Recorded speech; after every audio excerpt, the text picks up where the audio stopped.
and welcome to Midnight Readings. Today we will be reading Zecora's Delicious Dilemma, written by Bro Sparkles. The sun shone brightly over the market in Ponyville, where Zecora was doing her shopping. All sorts of high-quality goods from the farmers of the area were displayed. She usually just came here for what she couldn't get in the Everfree Forest. All sorts of brightly coloured fruits attracted her eyes, but one in particular caught her gaze.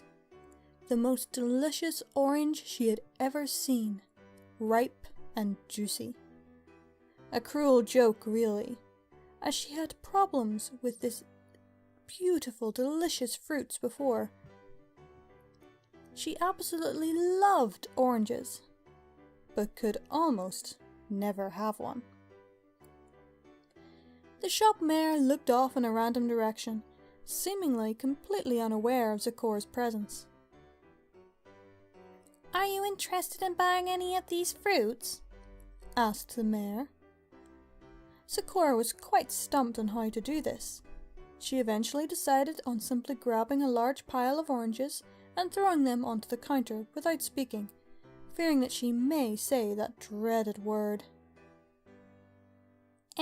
Sorry, but you're going to need to tell me what these are," the shop mare said, turning towards her.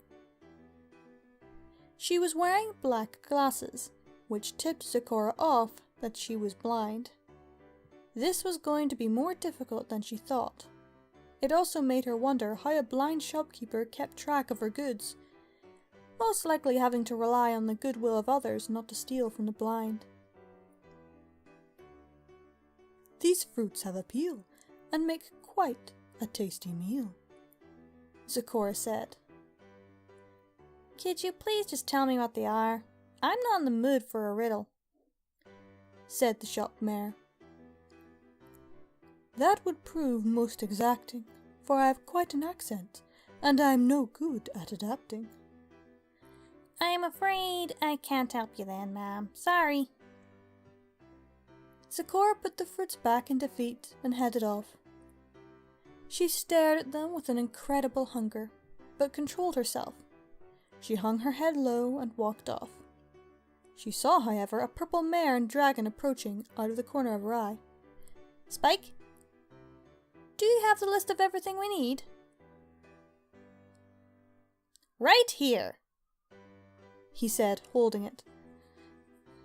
Zecora looked at her, figuring maybe she could help. "Oh, hello, Zecora. What are you doing here?" Twilight asked. "I'm having a problem quite severe, in the act of purchasing a sphere," Zecora responded. "A sphere? What do you mean?" Once more this problem presented itself. Her people's word for the fruit was much easier to work with, but these ponies had given it such a difficult name. "I'm afraid I cannot explain any more. To do so would prove a very difficult chore." "Sorry about that. Perhaps I could help." "How?" Spike asked her. "Indeed. How would you do such a task, if I may ask?" "I have all sorts of dictionaries. I could let you borrow one." Zecora's eyes lit up. This was finally her chance. No longer would she be cursed with this terrible word. "That would be very kind, and would help me purchase from the blind."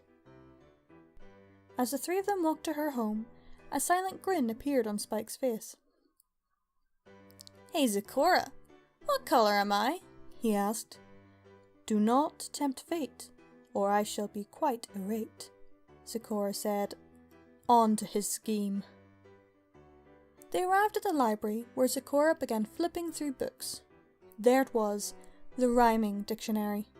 She looked at it in awe, a beautiful book. She flipped through it at a blazing fast speeds, looking for orange. She arrived at the page and looked at it triumphantly until she read below. The words "no rhymes" written below. She stared at the words, now fully aware of her situation. Unwilling to give up, she searched every single one in the library. She was down to the very last one, an old and dusty book, hidden behind a large stack, not having been opened in ages. Losing hope, she slowly flipped it open, her face planted on the desk until she found it. Sporange. 1. A case, capsule, or container in which spores are produced by an organism. She bolted out the door, running as fast as she could to the market. The blind mare was waiting at her stall. I would like all of your oranges, and I learned a new word, sporanges, Zecora said quickly and happily. Okay. That's great, I guess. Here are your oranges, the mare said, holding a large bag of oranges. Zecora quickly threw a hoofful of bits on the table and ran off with her treasure acquired. She greedily began eating them, her quest completed. It was at this point she realized she could have said orange mid-sentence, but she didn't even care anymore. Spike approached her once more, holding a small necklace. Hey Zecora, what's this made of? He asked. That trinket is made of silver. Zecora froze, dropping her bag of oranges. She was completely motionless. Cursed by that dreaded word! She fell over, stunned, and collapsed into a heap on the ground.